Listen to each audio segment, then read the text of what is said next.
बाबू, आपका फोन आया है। हेलो। हाँ हाँ सलीम साहब, आवाज आ रही है? हाँ, माफ करना, बिना कुछ कहे बताए आ गया। हाँ हाँ, फोन करने का समय ही नहीं मिला।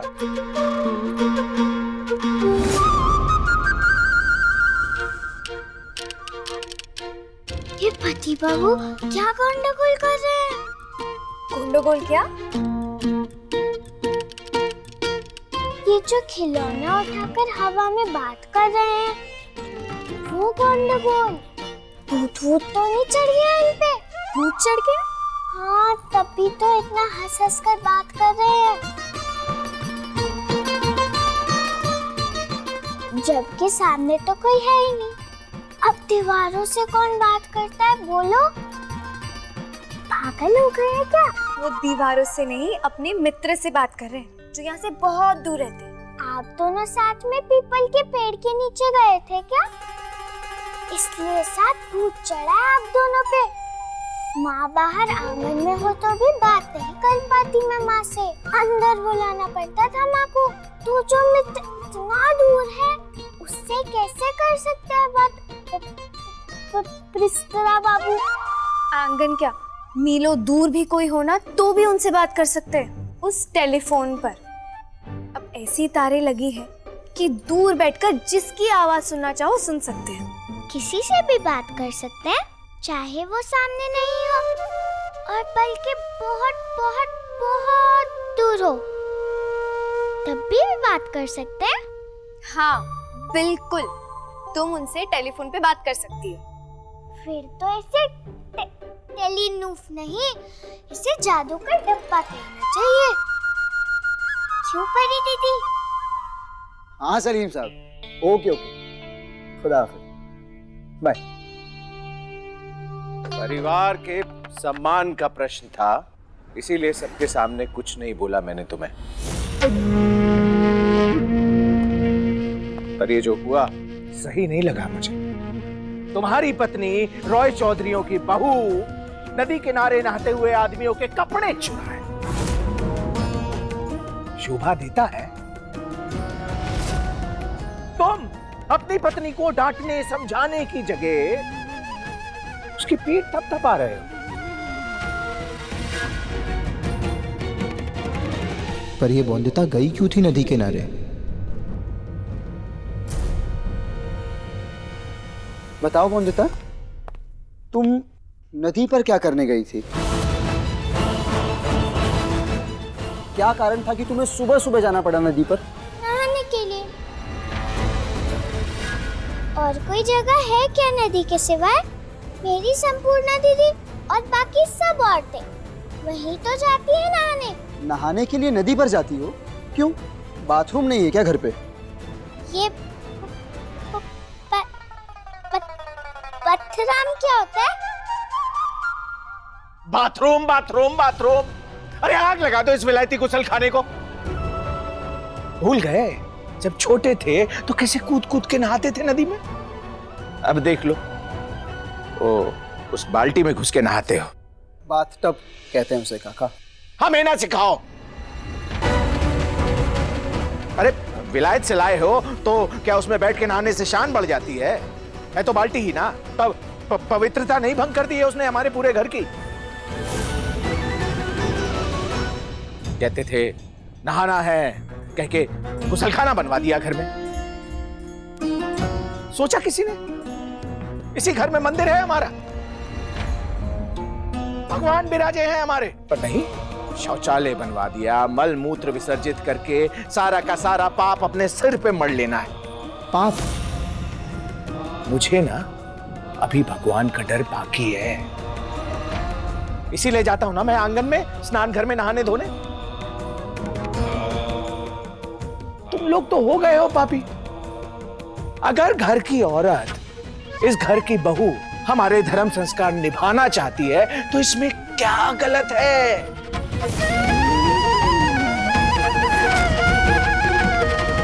बहू ठीक है, हम बहुत खुश हैं। तुम जाओ, तुम बाहर नहाने धोने जाती हो, हम बहुत खुश हैं। अगर खबरदार फिर से कपड़े चुराए तो ऐसे दोहरे मापदंड क्यों काका? जब घर के आदमी बाथरूम का इस्तेमाल कर सकते हैं तो घर की औरतें क्यों नहीं?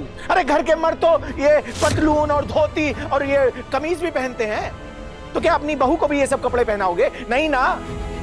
घर के मर्द तो मोटर गाड़ी भी चलाते हैं, तो अपनी बहू से भी चलवाओगे? अरे घर के मर्दों की देखा देखी अगर औरतें भी गुसल खाने में जाने लगे तो ये सही रहेगा?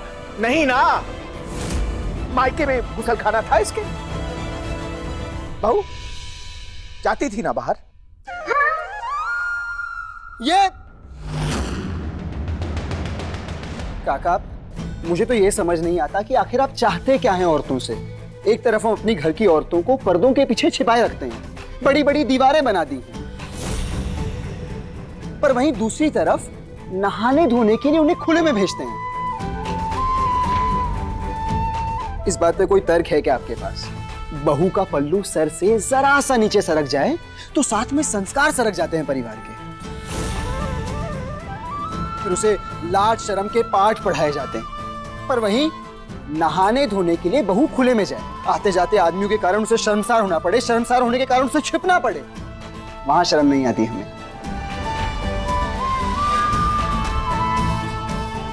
ओहो, ससुर जी से क्यों तर्क कर रहे पति बाबू? मैं तो खुद जाना चाहती हूँ नदी पर नहाने, ताकि संपूर्णा दीदी धो सके मेरे गीले कपड़ों को और किसी को पता न चले कि मैंने बिस्तर गीला किया था रात को। वेरी सॉरी काका, पर मैं सहमत नहीं हूँ आपके बात से। बोंदिता कल से बाथरूम में ही नहाएगी, हम सब की तरह वो भी बाथरूम का ही इस्तेमाल करेगी। नहीं, मैं नदी पे ही जाऊंगी।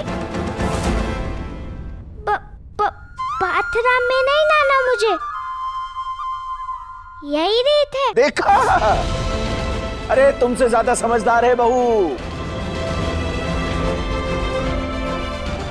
इसे इस्तेमाल ही नहीं करना तुम्हारा विलायती गुसल खाना। क्या कह रही हो बोंदिता? घर के बाथरूम का इस्तेमाल करना सुरक्षित भी है और साफ सफाई के लिए अच्छा भी। ये नहीं कि अचानक से कोई आ जाए उसका डर लगा रहे। अच्छे से साबुन लगाकर अपने बदन का मैल मिटाना। ना पति बाबू, यही रीत है, धर्म है। मुझे नदी पे ही रहना है, वहाँ मिलना भी हो जाते मेरे सब। कह दिया तो कह दिया।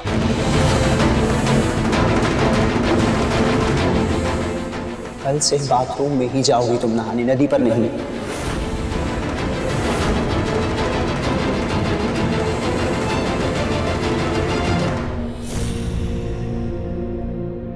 बहू, अनिरुद्ध चाहे जो भी कहता रहे, तुम नदी पर ही नहाने जाना। सुबह जल्दी उठकर निकलोगी तो पता चलेगा क्या अनिरुद्ध को।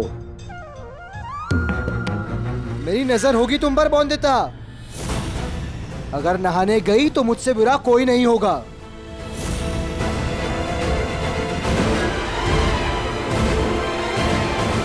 फुसफुस वाली बात से तो बच गई राक्षस बाबू से, पर ये कपड़ों वाले मसले से तो और ही सब गंडगोल हो गया।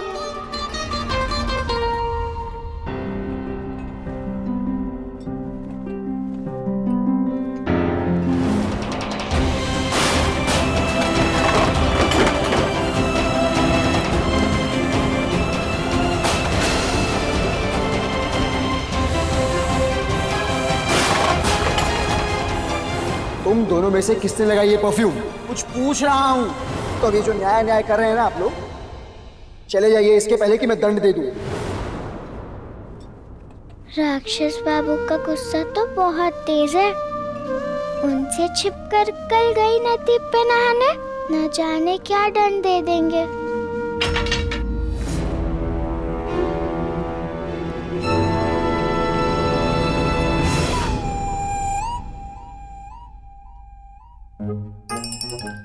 डर गई। जानती हो ये किसकी छड़ी है? किसकी? दादा की। पिरिस्ता मामू के भी दादा है क्या? मुझे क्यों नहीं मिलवाया उनसे? अरे अनिरुद्ध दादा, और मालूम है जब कोई दादा की बात नहीं सुनता है ना, तो यही छड़ी से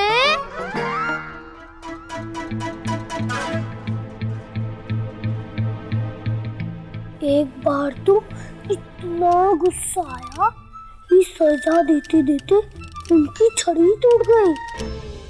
और उनका हाथ नहीं रुका। छड़ी टूट गई तो ये छड़ी कहाँ से आई? जमींदार हैं हम, कोई एक चीज खरीदते हैं क्या? तो और भी है ऐसी छड़ी? हाँ, बहुत सारी है अच्छी अच्छी। मुझे तो जाना है पढ़ाई करने। अब तुम सोचो दादा की छड़ी से कैसे बचोगी? सोचो।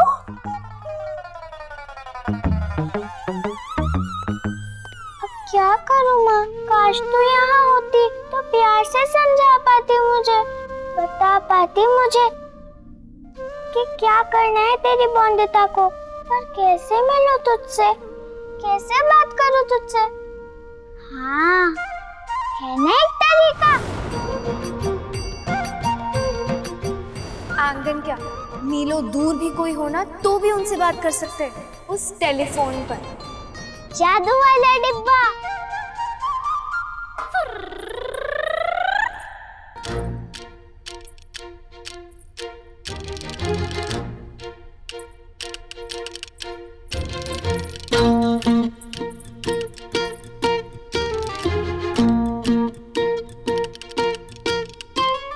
अभी माँ से बात करती हूँ इस जादू के डब्बे से और बताती हूँ कितनी परेशान हूँ मैं ससुराल में। फिर माँ ही बताएगी कि क्या करूँ मैं।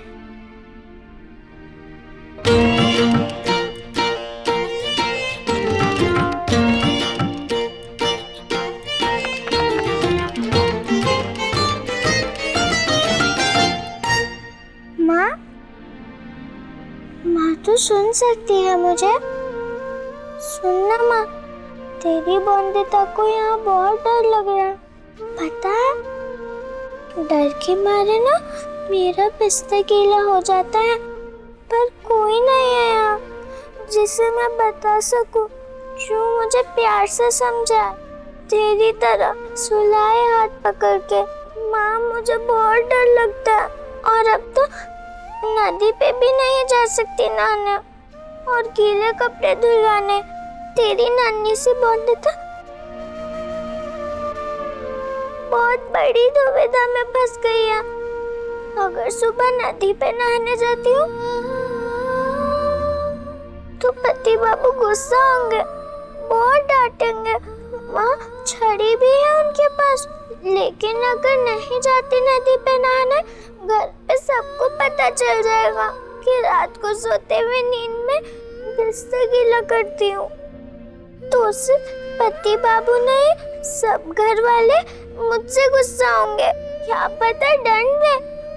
अब तू ही बता ना, क्या करूँ मैं?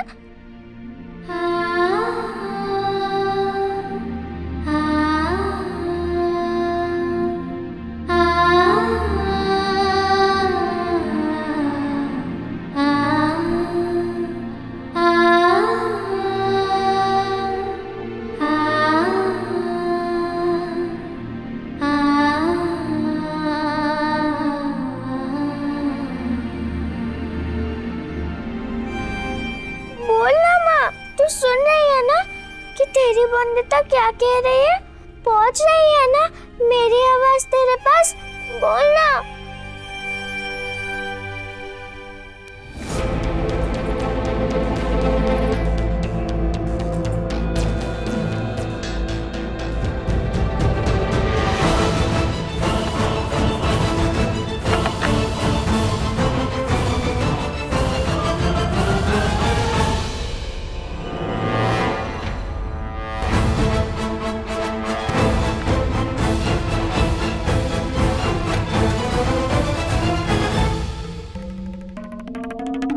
तुम 8 साल की हो, फिर भी रात में बिस्तर गीला करती हो? ना मत कहना, मैंने सब सुन लिया है। यानी चलो मेरे साथ। घर की जिम्मेदारी के साथ साथ अपना पति का ध्यान तो रखती हो ना बहू। शादी के बाद ये जो नए रिश्ते होते हैं ना, ये एक छोटे से पौधे जैसे होती है। जितना ध्यान रखोगी उतना पनपेगा। धूप और पानी बराबर जरूरी है। खूब सुंदर लागছে। आज मेरा बेटा तुम्हें देखेगा ना देखता ही रह जाएगा। जाओ। विराज! नहीं बहू के साथ ऐसे कौन करता है मेरा? नई बहू नहीं चाहिए थी, अच्छी बहू चाहिए थी। इतना सज सवर कर मेरे बेटे के कमरे में जा रही है, ये बाल खुले रख के उसमें गजरा लगाकर।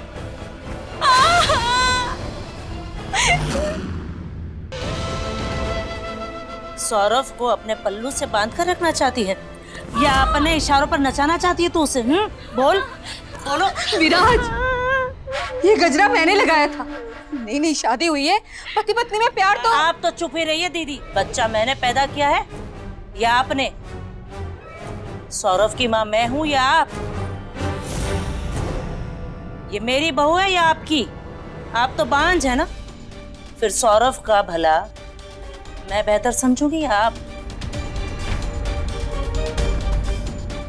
खबरदार जो मेरे बेटे के पास भी गई तो तू, अगर सौरभ तेरे पास आए ना तो तू दूर चली जाना। अगर वो तुझसे बात करे तो चुप रहना, हर हाल में सौरभ से दूर रहना, समझी?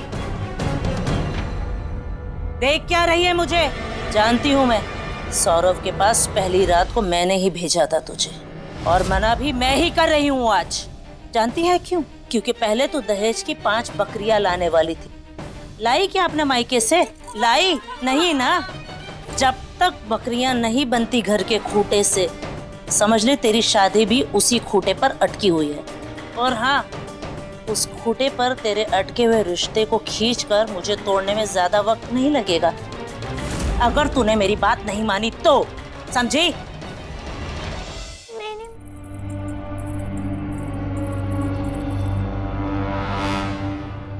बहुत गहरी नींद में होती हूँ ना, इसलिए पता नहीं चलता कि कब बिस्तर गीला हो जाता है।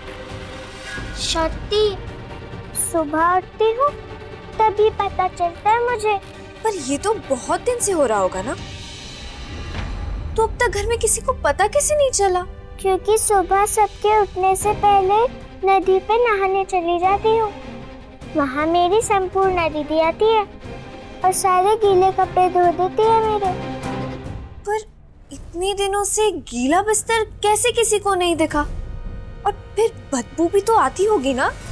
इस आराम कुर्सी पे सोती हूँ मैं, बदबू ना आए इसलिए बैरिस्टर बाबू का फुसफुस छिड़क देती हूँ मैं, और फिर धूप में रख देती हूँ इसे ताकि सूख जाए और किसी को पता न चले। तुम इतनी छोटी होकर ये सब कैसे कर लेती हो? करना पड़ता है पति बाबू के दंड से बचने के लिए।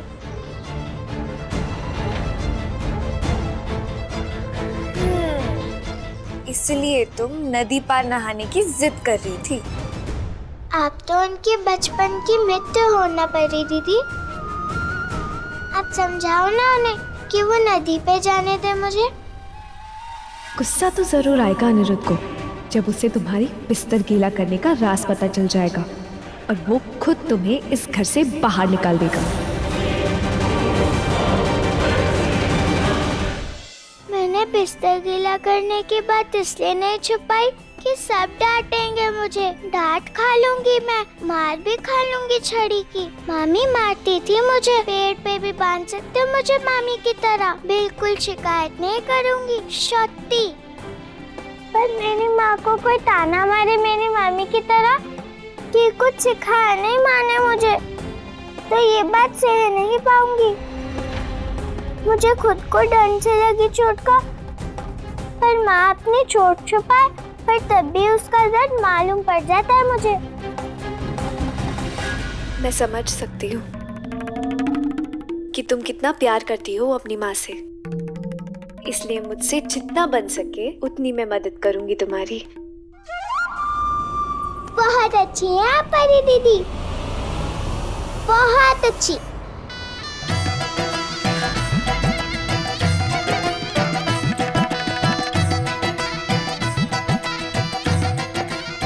परी दीदी कितनी बुरी दीदी है ये तुम्हें कभी पता नहीं चलेगा। बहुत जल्द तुम जाओगी अपनी माँ के पास और मैं बनूंगी अनिरुद्ध की पत्नी, मिसेस सौदामिनी अनिरुद्ध रॉय चौधरी।